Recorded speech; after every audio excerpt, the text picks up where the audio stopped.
네, 이관우 건국대 상어교양대 교수와 함께합니다. 어서 오세요. 네, 안녕하세요.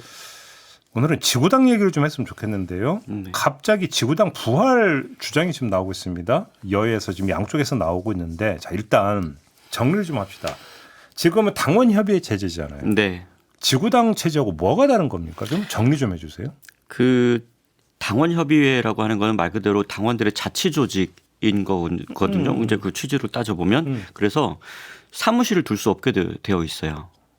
그래요? 그러니까 당원 협의회는 사무실을 둘 수 없고 후원금 모금도 당연히 할 수가 없고 그리고 거기 이제 직원을 고용하거나 하는 것도 당연히 안 되고 네. 그래서 말 그대로 당원 협의회라고 하는 조직은 있고 또 당원 협의회 위원장도 저희가 당협위원장이라고 해서 이제 있는데 사실상은 공중에 붕 뜬 이제 실체가 없는 조직이죠. 아니 근데 네. 사실상은 네. 보통 현역 의원이 당원 협의회장을 맡고 네. 현역 의원의 어떤 그 지역 사무소가 있잖아요. 네. 그 사무실로 쓰는 거 아닙니까? 그러니까 당원 협의회 사무실은 아니죠. 그러니까 당원 협의회는 사무실 둘 수 없으니까. 명색은 아니지만 사실상 그렇게 되고 있는 그러니까 거예요. 국회의원일 경우에는 국회의원의 의원 사무실을 둘 수가 있어요. 그 지역 사무실 근데 둘수 있죠. 그 지역 사무실이 곧 당원 협의회 위원장의 사무실이 이제 되는 건데 공식적으로는 아니지만 그렇죠. 그래서 사실은 원외 위원장들 있잖아요. 그게 문제입니다. 원외 위원장들은 자기들은 사무실 현역 의원이 아니니까 둘 수가 없기 때문에 네. 이 부분이 너무 불공평하다는 거예요. 원내와 원외의 차이인 거죠. 원내와 원외의 차이가 너무나 크다. 사무실도 둘 수 없고 지역에 뭐 직원도 둘 수가 없으니까 그러면 현역 의원의 기득권이 너무 큰 게 아니냐. 네. 그래서 이제 대체로 아마 많이들 보셨을 텐데 그 당협위원장이 자기 사무실을 둘 수 없으니까 무슨 포럼 뭐 무슨 뭐 회의 이런 네. 걸 해가지고 그런 네. 아마 제목으로 네. 사무실 붙은 걸 혹시 보신 적이 있으실 거예요. 그러면 당협위원장이 네 저희가 제 당협위원장 사무실입니다라고 하는데 그렇게 말할 수는 없거든요. 걸리니까. 네, 걸리니까. 그래서 이제 사실상은 그래서 이런 식으로 원외위원장들이 편법으로 사무실을 운영할 수밖에 없도록 지금 이제 하고 있고 실제로 국민의힘에서 당무감사를 할 때는 그 당협위원장의 지역에 사무실이 있느냐 없느냐가 중요한 평가 항목 중에 하나라고 그래요. 그것도 무슨 얘기예요? 그러니까 현행법상으로는 못하게 되어 있는데 네. 당신이 그 어떤 무슨 포럼 이런 제목으로 사무실을 갖고 있느냐 없느냐 이제 문제 이런 걸 또 활동의 평가한다는 거죠. 적극성을 평가하는 지표로 너 사무실 냈어 안 냈어 이거 그런 거죠. 이제 그러니까 근데 사실 이것도 돈이 많이 들어가는 거잖아요. 사무실 운영하고 해야 되니까. 그러니까요. 그렇죠. 그렇게 되면은 이제 이런 볼멘 소리가 나오는 거죠. 법상으로는 못하게 되어 있는데 그러면 법의 취지대로만 한다 그러면은 현역과 비현역 간의 차이가 너무 크게 나고 그렇게 하다 보니까 비현역들이 뭔가 거기서 원외위원장 역할을 제대로 하려면 뭔가 편법으로 이렇게 사무실 운영해야 되는데 그러면 결국은 후원금을 받을 수 없기 때문에 돈이 많은 사람만 정치하라는 거 아니냐. 그렇죠. 근데 이런 지금 어떤 그 법의 취지와 현실 간의 괴리가 나타나기 때문에 또 불공평한 문제도 시정을 해야 된다. 이런 얘기죠. 그러니까 이제 또 그 국회의원 같은 경우는 국고로 이제 보좌진에 대한 월급이 지급이 되잖아요. 네, 그렇죠. 인력이 있잖아요. 네. 일부 인력을 그러니까 지역 사무실에 배치할 수도 있지 않습니까? 그런 경우들이 보통 흔하죠. 그러니까 간단히 얘기를 하면 지구당이냐 당원 협의회냐는 결국은 원내냐 원외냐 활동폭 네. 활동량 이거의 어떤 차이 결국 이렇게 이제 간단하게 정리를 하면 될 것 같은데 네. 근데 지구당이라고 하는 게 없어진 게 사무실을 내고 거기에 사람을 배치하다 보니까 사무실 임대비 내야죠.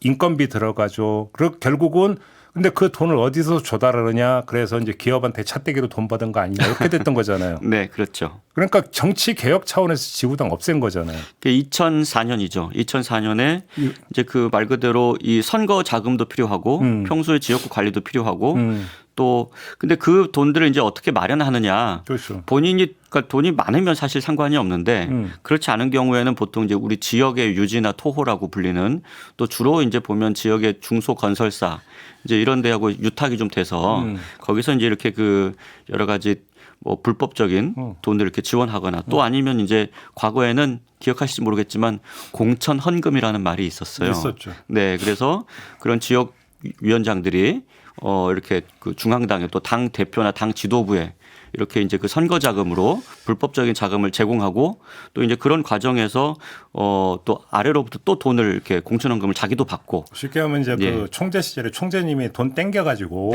나눠주고 막 이래가 됐던 그래서 발생한 차떼기 사건이기도 하고 그런 거니까. 네, 뭐 제가 그렇게까지 말하기는 좀 그렇지만 네. 여러 가지 과거의 부패 고리가 있었기 때문에 아주 이제 그 토착 지역에서부터 당의 최고 대표까지 어떤 그런 고리가 사실은 지구당 운영에 돈이 들어가기 때문에 문제가 되는 것 아니냐. 그래서 이제 폐지를 했던 거죠. 근데 지금 다시 지구당 부활 얘기가 그런데 왜 나오는 거예요? 예를 들어서 한동훈 전 비대위원장 내가 차떼기 사건을 수사를 해봐서 아는데 네. 지금은 상황이 많이 달라졌다. 뭐 이 주장인 거잖아요. 그러니까 이제 차떼기 참 이 표현이 저도 이렇게 좀 고민이 됐는데 공천헌금 차떼기 이렇게 얘기하니까 벌써 이게 한 20년 전 일이더라고요. 2004년이니까. 그렇죠. 그래서 지구당이나 뭐 차떼기 이런 말을 제가 하게 되면 50대 이상 청취자들은 금방 이해를 하실 텐데 의외로 또 그 아래쪽 세대들은 그게 무슨 말이야 하실 것 같기도 해요. 그렇긴 하다. 네, 벌써 시간이 많이 지나가지고 그래서 이제 저희는 지구당 부활이라고 얘기를 하는데 지구당이라는 거를 40대에서 들어보지 못하신 분들은 그러니까 제가 잘 모르겠어요. 그림이 없을 거예요. 이거 네. 무슨 말인지. 그러니까 이제 과거에 이제 설명을 좀 자세히 드리자면 그 비자금을 당 내에서 선거를 대비해서 정말 수백억 원씩 이렇게 조성을 해놨어요. 그래서 말 그대로 현금을 이렇게 그 유권자들에게 살포하고 네. 또 이렇게 그 매표 행위를 하는 거죠. 저도 아주 어렸을 때 기억이 나는데 선거철이 되면 이렇게 봉투가 이렇게 집집마다 돌아다니던 그런 것들이 기억이 나고요. 그래서 이제 그 20년 전 뭐 이런 뭐 그 전에는 이렇게 이제 그 정치가 너무나도 많이 부패했었기 때문에 그리고 사실상 그때는 합법적인 정치 자금의 통로도 없었어요. 네. 그렇기 때문에 이제 그런 문제들이 생겼는데 또 이제 당시에는 지방자치가 초기였기 때문에 거의 20년 전이니까 그래서 이제 지역의 어떤 그 지방자치 선거라고 하는 것이 지역 유지들 간의 어떤 부패의 온상이 되고 누구에게 선거 자금을 내가 대주고 당선이 되면 관급공사 같은 것을 따준다든가 그러니까 이런 것들이 일상화되어 있었던 이제 그런 상황인데 예. 지금은 선거의 공정성과 투명성이 그때보다 훨씬 나아지지 않았느냐. 그래서 그때 폐지할 때 그렇게 지금 각 정당들이 만약에 비자금을 수백억씩 갖고 있다 그러면은 너무나 이건 어마어마한 일인데 당시에는 그게 상식화돼 있었던 거죠. 선거 때마다. 쉽게 말하면 이제 금권 선거는 많이 사라지지 않은 거 아니냐? 네, 이제 그런 얘기가 이제 하나 있고요. 또 하나는 그 당시에는 당원이라고 하는 게 이제 별 의미가 없었던 시절이에요. 그렇죠. 네, 20년 전에는. 그런데 지금 2004년 이후로 그래서 이제 말 그대로 당비를 내는 당원들의 숫자도 많아졌고 그 당원들에게 어떤 권리도 들어가고 또 그 당내 어떤 대표라든지 그다음에 선거에 출마자들을 당내 경선으로 당원들에게 이제 뽑은 시기도 그 시기부터 해요. 그러니까 지금은 당원의 규모가 지금 그제 살펴보니까 권리당원만 해서 민주당에서 200만 명이 넘고 예. 뭐 국민의힘의 책임당원도 지금 80만 명 가까이 돼서 거의 한 300만 명 가까운 당원들이 지금 당비를 내고 이렇게 있는데 그러면은 이분들이 지구당이 없으니까 지역에서 활동할 근거나 공간이 전혀 없는 거예요. 그러니까 당원이 이렇게 많아지고 또 과거에 비해서 선거 환경도 많이 달라졌는데 그렇다면 지구당을 부활시켜서 이 당원들이 지역에서 활동할 수 있도록 해줘야 되고 그리고 국회의원이 가지고 그 과거에는 이제 부패를 없앤다고 해가지고 이렇게 지구당을 없앴더니 결과적으로는 현역 국회의원의 기득권만 강화된 거 아니냐 이제 이런 비판이 나왔던 거죠. 자 그러면 중간적으로 통해서 우리 교수님은 어떤 입장이십니까? 단순 명쾌하게 찬성 반대? 저를 포함한 아마 대다수의 정치학자들은 찬성입니다. 그래요? 네, 네. 이 입장은 아마 한 비교적 오래 전에 어느 정도 정리가 다 되어 있어요. 그래요? 네, 네. 정치학계에서는 네. 어떤 측면에서? 지구당이라고 하는 거를 없앤다는 건 이렇게 표현 드리면은 어떨지 모르겠는데 구덕이 무서워서 장을 못 담글 수는 없다. 이제 이런 거죠. 그러니까 그 지구당과 관련된 여러 가지 논문들의 결론을 보면 대체로 비슷한데요. 지구당이라고 하는 조직을 운영하는 데 있어서 부패의 소지가 있고 그리고 여러 가지 어떤 문제가 발생할 가능성은 높은데 정치라고 하는 것이 그런 여러 가지 문제를 항상 안고 있어요. 안고 있는데 그런 부패를 완전 무결하게 없애기 위해서 그 조직 자체를 폐지한다라고 하는 것은 정치 자체를 부정하는 것과 비슷하다라고 하는 것이죠. 그런데 그러면 하나 이제 검증이 좀 들어갈 게 조금 전에 교수님도 말씀해 주셨지만 최근의 양상을 보면 당원들이 자발적으로 당비를 내고 자발적으로 참여를 하고 있는 이런 상황이 연출이 됐다면 꼭 지구당 부활을 안 하더라도 당원 협의회 차원에서라도 어떤 지역의 어떤 당원들의 참여를 끌어들일 수 있는 거 아니냐. 예를 들어서 출연은 가능하잖아요. 당원들이. 당원 협의 체제에서도 그렇죠. 그러면 일상적 어떤 지역 활동은 가능하지 않느냐? 요 얘기도 성립될 수 그러니까 있지 지금 않습니까? 그 말씀하신 정도의 출염은 예를 들면 이런 정도는 가능해요. 예를 들면 정기적인 모임을 해가지고 우리가 뭐 술값이나 밥값을 나눠서 내자. 뭐 친목도 뭐 친목도 뭐 정도까지는 지금 가능한데 지금 말씀하신 대로 어떤 그 공식적인 활동을 위한 예를 들면 우리가 어디 가서 어떤 그 정치 활동을 할 건데 예를 들어서 이제 지역의 어떤 그 현안 상암도 같은 경우 소각장 문제가 있는데 네. 그럼 소각장 문제에 대해서 우리 지역 당원들이 한번 입장을 내자. 네. 요렇게 하기 위해서는 그거를 일상적으로 이제 하려면 뭔가 일상적인 어떤 비용 같은 것들을 뭐 물품도 걷고 구입해야 되고 물품 구입도 해야 되고 여러 해야 가지 되잖아요. 있겠죠. 네. 예. 이건 안 된다. 그게 지금 거의 불가능하도록 되어 있습니다. 그러니까 당원 협의회가 할 수 있는 것이 사실상 아무것도 없어요. 예. 그러니까 말 그대로 모여가지고 친목도모 정도 이외에 어떤 정치 활동을 일상적으로 지속적으로 할 수 있으려면 예를 들면 거기에 당장 누군가가 이렇게 뭐 회계를 봐야 되고 그리고 그 만약에 그렇게 그 거친 돈을 이렇게 그 정산을 해야 되고 뭐 이런 것들이 있어야 되잖아요. 이제 총무가 있어야 되는 거죠. 그런데 그런 공식적인 그러니까 그런 것들을 뭐 친목도모 수준에서는 할 수 있지만 공식적으로 하게 되면 네. 선관위의 제재를 받게 될 가능성이 대단히 높습니다. 왜냐하면 그래요? 그것들이 다 뭐냐면 선거운동 기간 이외에 예. 뭔가 이렇게 선거운동을 한다든지 또 이제 불법적인 그러니까 정당 활동을 한다든지 네. 이제 돈을 걷어가지고 그렇게 하는 거죠. 네. 그렇게 되면은 당장 아마 제가 보기에는 대부분 다 수사의 대상이 될 겁니다. 그렇게 일상적으로 돈을 걷어가지고 뭘 활동을 하게 되면 예. 그러니까 사실상은 일상적인 당원들의 정치 활동을 거의 못하게 지금 해놨어요. 그러니까 왜냐하면 지역에는 당의 하부 조직을 둘 수가 없기 때문에 그러니까 말 예. 그대로 당원 협의회라는 거는 당원들끼리 모여서 그냥 친목도모 정도 하라는 거죠. 그러면 이렇게 되니까 너무 기형적인 거죠. 이거 사실 그 지구당 폐지를 주도했던 게 오세훈 현 서울시장 아닙니까? 네, 그렇죠. 오세훈법이라고까지 불렀죠. 그렇죠. 근데 이제 오세훈 시장이 어떤 주장을 했냐면 이건 제왕적 당대표를 강화할 뿐이다. 네. 이렇게 주장을 했고 이건 어떻게 생각하세요? 그러니까 그게 그 당시의 논리였어요.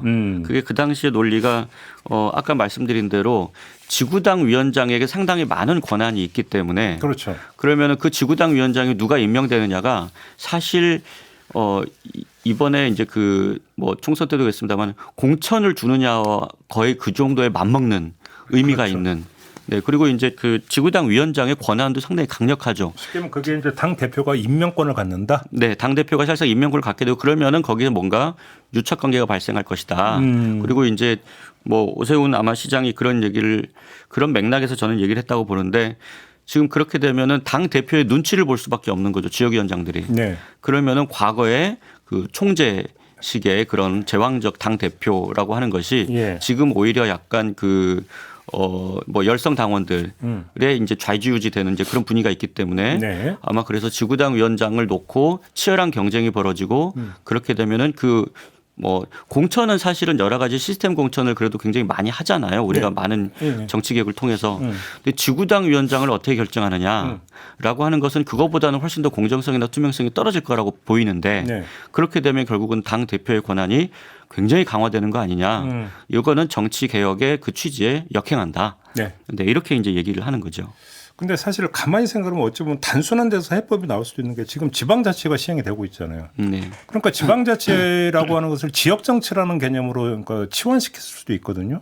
그러면 지역정치가 활성화되면 결국은 주민자치로 그게 연결이 되는 거고 그게 지방자치제의 활성화로 연결이 되는 건데 네. 지역정치를 막아버려 버리면 그럼 지방자치는 어떻게 되는 거냐는 얘기가 연결이 될 수 있는 거니까. 이렇게 놓고 본다면. 그 지방 정치의 활성화라고 하는 측면을 이제 여러 가지로 봐야 되는데 네. 지금 그러니까 이런 얘기도 있는 거예요. 그러니까 지구당을 둬야 말 그대로 지역의 당원들이 거기 와서 열심히 활동하고 그럼 지방 자치가 좀 활성화되고 정당 정치의 지방 정치죠. 정당의 지방 정치가 활성화되고 많은 지금 정치학자들이 주장하는 것도 그거거든요. 그러니까요. 지금 한국의 정당이 너무 그 중앙당 중심의 체제고 그리고 당원들도 지역에 전혀 착근되어 있지 않고 그렇죠. 온라인 당원들이 중앙에서만 활동하고 또 게시판에서만 활동하기 때문에 그래서 지역 정당의 뿌리를 튼튼하게 해야 된다. 그래서 지구당을 부활해야 된다라고 하는 거고 과거에 민주노동당이 그래서 지구당 폐지 부분을 위헌 소송까지 제기했던 경우도 있어요. 네. 그래서 이거는 정당의 지역 활동을 너무 지나치게 제한한다라고 해가지고 한 적도 있는데 또 이렇게 이제 그 원칙적으로 보면 대단히 긍정적인 측면이 있는데 또 이제 어떤 분들은 말씀하시기를 실제로 지역에 가보면 지역위원장이 그 지방선거에 대한 공천권을 사실상 갖고 있다.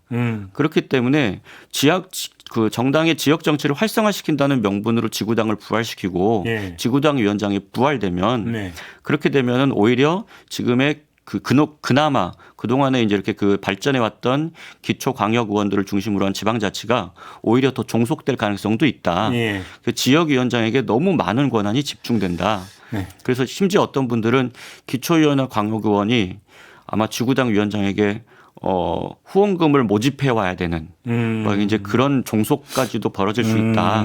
그런 우려를 하시는 분들도 있어요. 근데 이제 그것도 지역위원장의 어떤 그 임명권을 받으니까 당 대표가 행사를 한다면 말 그대로 이제 피라미드 구조가 되면서 그렇죠. 상위 하달씩. 그러니까 과거에 이제 그런 방식이 당 총재 시절에 그렇죠. 그런 이게 방식이 재연 안 된다라는 보장은 없는 거잖아요. 그러니까 이제 그런 부분들을 어떻게 방지할 수 있는 장치들을 마련하면서 그게 뭐가 있을 수가 있어요? 그러니까 이제 제가 말씀드린 대로 그러면 지역위원장을 이제 어떻게 선출할 것인가. 그리고 이제 거기에 그 이제 대체로 보면 그 같이 패키지로 들어가 있는 게 그 현역 의원들만 지금 후원금을 받을 수 있는데 지역위원장들도 이제 후원금을 받을 수 있도록 그렇게 이제 하는 게 패키지로 들어가 있거든요. 예. 당연히 지구당의 사무실이라든지 뭐 또 직원 고용도 해야 되고 하니까 그거를 뭐 후원을 받지 못하게 하면은 말 그대로 부패를 오히려 더 조장하는 거죠. 네. 그래서 이제 이런 그 원외 위원장들에게 후원금 제도를 둘 때 어떻게 할 것인가, 그리고 거기에 대한 이제 그 감시 감독을 어떻게 할 것인가, 그리고 이제 지역위원회의 어떤 의사결정 구조 네. 같은 것들을 어떻게 할 것인가, 말 그대로 중앙당에서 좌지우지 할 수 있게 할 것인가, 아니면은 그 지역의 자치적인 어떤 그 당원들의 역량이 좀 드러날 수 있도록 할 것인가 이런 것들을 치밀하게 잘 설계를 해서 해야 되는 거겠죠. 근데 또 이런 측면도 있지 않을까요? 그 지역위원장이 이른바 그 지역에 토호화되어 버리면 네.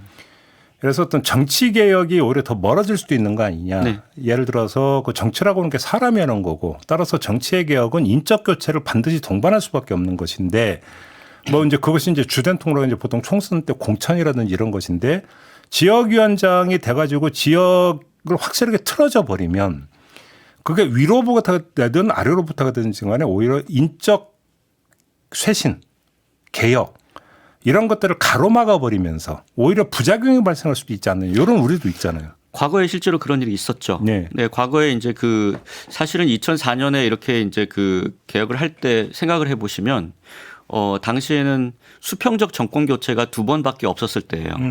그래서 그 이전까지는 죄송합니다. 원외 지역위원장이라는 거 하는 건 사람들 뇌리 속에 어떤 거였냐면 여당의 원외 지역위원장만 존재를 하는 거예요. 사실 야당의 지역위원장이라는 건 별 의미가 없어요. 네. 어차피 당선될 가능성이 별로 높지 않은 사람이고 예. 힘이 별로 없어요. 예. 그런데 이제 그 어떤 지역에 가면 국회의원이 아닌데도 굉장히 강한 권력을 가지고 있는 분들이 계셨죠. 그렇죠. 그게 뭐냐면 여당의 원외 지역위원장을 오랫동안 하신 분이 있는 거예요. 그분은 어떤 때는 그 지역의 국회의원보다 힘이 세요. 왜냐하면 한 정권에서 이제 계속해서 원외 지역위원장을 하니까. 그러니까 제가 조금 전에 네. 드렸던 질문을 보완 질문을 드리면 지역위원장이 지역 토호화되는 게 아니라 네. 지역 토호가 지역위원장이 되어버리는 경우가 오히려 더 현실화될 가능성이 더 높은 거 그러니까 아니에요? 과거에 그런 일이 있었죠. 그래서 그게 재현되지 않겠느냐. 네. 이제 이렇게 이제 그 우려를 하시는 분들도 있어요. 그래서 이제 그런 부분에 대해서는 저희가 이제 계속 얘기하는 게 결국은 아까 제가 말씀드린 것처럼 선출 방식에 그런 일이 전혀 없을 것이다라고 예. 장담하기는 어렵다는 거예요. 어려운데 결국은 말씀하신 대로 사람이 하는 일이잖아요. 정치라고 하는 게. 예. 그러면 그런 토호가 직접 지역위원장이 된다든지 예. 아니면은 토호와 결탁된 세력이 지역위원장이 된다든지 하는 부분을 방지할 수 있는 거는 결과적으로는 당원들의 몫인 거죠. 네. 그런데 그게 두려워서 당원들에게 그 권리를 주지 않겠다. 아니면 그게 두려워서 지구당을 만들지 않겠다라고 하는 것이 오히려 쉬운 핑계를 대면서 지방자치와 당원들의 권리를 인정하지 않는 것이 아니냐라고 이제 하는 것이죠. 예. 사실은 부패나 이런 것들만 생각한다면 뭐 정치라고 하는 것 자체가 별로 없는 게 행정만 존재하는 게 더 나을 가능성도 있는 거잖아요. 그러면 결국은 네. 해법은 이제 지역위원장 선출에서 그러니까 그 지역 당원들의 참여를 어떻게 보장해서 밑으로부터 선출할 수 있는 어떤 제도를 만들어내는 이게 관건이다 네, 이렇게 그러니까 봐야 되겠네요. 그 말 그대로 지역위원회의 운영 자체를 얼마나 투명하고 예. 공개적으로 할 수 있도록 제도적으로 장치를 마련하고 예. 그리고 당원들이 그것들을 스스로 이제 그 자율적으로 또 감독하고 운영하고 예. 할 수 있는 그런 균형을 어떻게 잘 맞출 것이냐. 라고 하는 부분이 중요한 것이죠. 예. 근데 사실은 지구당 부활만이 아니라 이게 되면 선거 제도까지도 사실은 연결이 되는 게 그 공식 선거 운동이 아닌 상태에서의 선거 운동은 금지돼 있지 않습니까? 그러니까 그래서 그런 부분들을 사실은 차제에 이번에 저는 좀 같이 다뤘으면 하는 바람이 있는데 그러니까 이걸 묶어놓은 상태에서 지구당만 부활시키는 건 사실은 반쪽짜리 아니냐라는 그러니까 이제 거죠. 그 대체로 정치학자들이 이렇게 생각을 합니다. 그동안에 많은 정치학자들이 아마 그 강력하게 문제제기를 한 게 전 세계에서 우리나라처럼 선거운동 기간이 짧은 나라가 없어요. 그러니까요. 유권자들이 거의 아무것도 알지 못한 상태에서 깜깜이 선거를 하는 그런 경우인데 이렇게 선거운동 기간을 특정하게 제한해 놓고 선거운동 하는 나라가 전 세계적으로 거의 없습니다. 이건 정치 원래에도 안 맞는 거죠, 사실은. 굉장히 후진적인 정치예요. 그렇죠. 예. 그리고 아주 부패가 너무너무 심해서 뭐 그렇지 않으면은 이렇게 정말 금권 선거가 일상적으로 일어나는 나라들에서만 사실상 그렇게 하는 것이지. 네. 근데 과거에 우리가 한 세대 전에 그런 정도의 수준이었다고 하면 지금은 시민들의 의식이라든지 지금 뭐 이렇게 누가 돈 준다고 이렇게 네. 표를 찍는 경우는 제가 보기에는 많지 않을 것 같아요. 우리 예. 시민들의 수준에서 봤을 때는 예. 그런 정도가 된다면 일상적인 정치 활동이나 선거 활동을 좀 보장해야 되는데 그런 것들이 어떻게 가능한지에 대해서 우리가 알기가 어려워요. 사실은 그래서 지구당을 먼저 부활시키고 거기서 당원들의 일상적인 활동이 늘어나면 아 저런 활동들을 왜 우리가 못하지 일상적으로 이런 것들을 다 정치 활동이라고 금지시켜 놓으면 네. 도대체 정당 활동이라든지 아니면 그 정치에 관심 있는 시민들은 무엇을 할 수 있단 말이냐. 결과적으로는 현역 국회의원과 또 원내위원장들이라든지 또 중앙당의 일부만 정치를 하는 게 아니냐. 이게 과연 민주주의냐. 이런 주장들이 사실은 지구당을 부활하면서 여러 가지 그 활동들 간에서 갈등이 실제로 일어나야 이게 논란이 되고 결국은 그래서 우리가 정치 활동을 좀 더 자유롭게 할 수 있는 그런 나라가 되지 않겠느냐. 이제 이렇게 이제 대체로 보는 거죠. 하나만 더 여쭤보면은 그게 거대 정당이냐 군소 정당이냐에 따라서 지구당 부활을 받아들이는 이해관계가 다를까요? 어떻게 보십니까? 다를 수 있죠. 다를 수 있는데 네. 거대 정당이냐 소수 정당이냐고 이렇게 딱 두 개로 구분하기는 조금 어렵습니다. 네. 왜냐하면 당의 성격에 좀 초점을 좀 맞춰봐야 되는데 네. 일단은 지구당이 이렇게 생기는 거는 그 큰 정당들 사이에서도 당내 갈등이 있어요. 지금 보시면 아시겠지만 현역 의원들은 대체로 안 만들었으면 좋겠다라고 이제 하는 경우들이 있는데 기득권이니까. 예. 근데 그 중에서도 어떤 현역 의원이냐면 영남과 호남의 현역 의원들이에요. 예. 영호남의 현역 의원들은 정말로 상대 정당의 원외위원장이 사무실을 갖게 되면 불편한 거예요. 근데 이분들은 또 원외를 별로 해본 적이 없어요. 현역 의원이 당선돼 본인이 정치를 하게 되면 쭉 현역으로 있었다가 그다음에 사실은 그만두면 정치를 그만두는 편인데 그렇죠. 수도권에 있는 현역 의원들은 원외 시절을 많이 해봤어요. 네. 보통 이제 그 뭐 다선 의원들도 한 뭐 두세 번 이상씩 막 접은 경험이 많기 때문에 정말 불합리하다는 생각이 드는 거예요. 예. 그래서 이제 그 큰 정당의 현역 의원들 중에서도 수도권에 있는 의원들은 야 이거 우리가 보기에는 필요한 것 같다. 원외 생활이 너무 힘들더라. 이제 그런 이야기들을 하시는 분들이 있고 네. 또 반대로 소수 정당이라고 할지라도 예를 들면 과거에 민주노동당 정의당에서는 전국적인 지지세가 그래도 어느 정도 균형감 있게 있기 때문에 네. 그래서 당세를 좀 확장하기 위해서는 지구당이 필요하다 이런 입장이었는데 네. 지금은 이제 약간 틈새 정당이라고 해야 그 표현하기도 하는데 조국혁신당이라든지 또 그 개혁신당이라든지 하는 쪽은 사실 전국적으로 지금 확장하기는 쉽지 않은 상황이라서 오히려 반대하는 입장이죠. 지금은 오히려 네. 그 큰 정당들이 너무 그 많은 지역의 자원을 독점하는 것이 아니냐. 그래서 지금 당장은 좀 안 했으면 좋겠다. 이런 입장을 가지고 있는 겁니다. 그러니까 생각보다는 이해관계가 좀 복잡하다.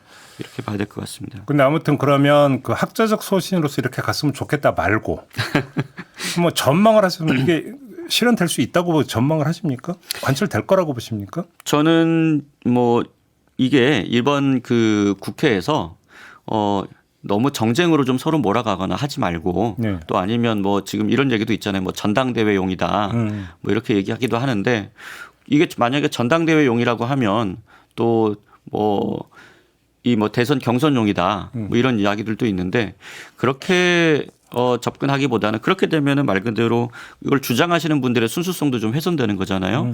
그렇게 하지 마시고 아까 또 유승민 의원이 좋은 얘기 저는 했다고 생각해요.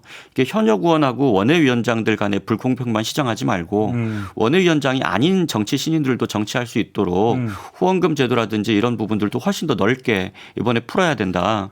손볼 게 많죠. 네. 네. 그래서 이런 부분까지 좀 포함해서 그리고 이제 정치 활동의 부분까지 포함해서 그리고 또 이 정당 내부 조직을 어떻게 할 것인지에 대한 부분도 포함해서 저는 지금 어차피 지금 새로 이제 국회가 꾸려졌고 22대 국회가 네. 그리고 보통 보면 국회의장들이 자기 임기 중에 이런 정치 개혁을 하기 위한 여러 가지 논의 테이블 같은 것들을 만드는데 저는 여기서 그러면 한 전반기 이번 국회 2년 정도 차분하게 이런 여러 가지 지점들을 한꺼번에 논의해서 네.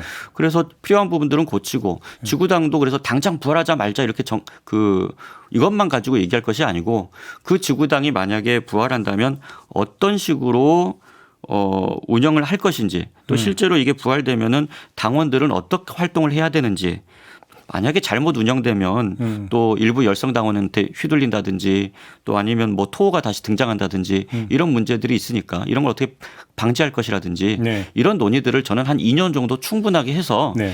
아예 좀 여야가 합의를 하면 좋겠어요. 여기서 논의한 바를 가지고 우리가 전반기 국회 내에서 여야 합의로 정치개혁 법안들을 통과시킨다.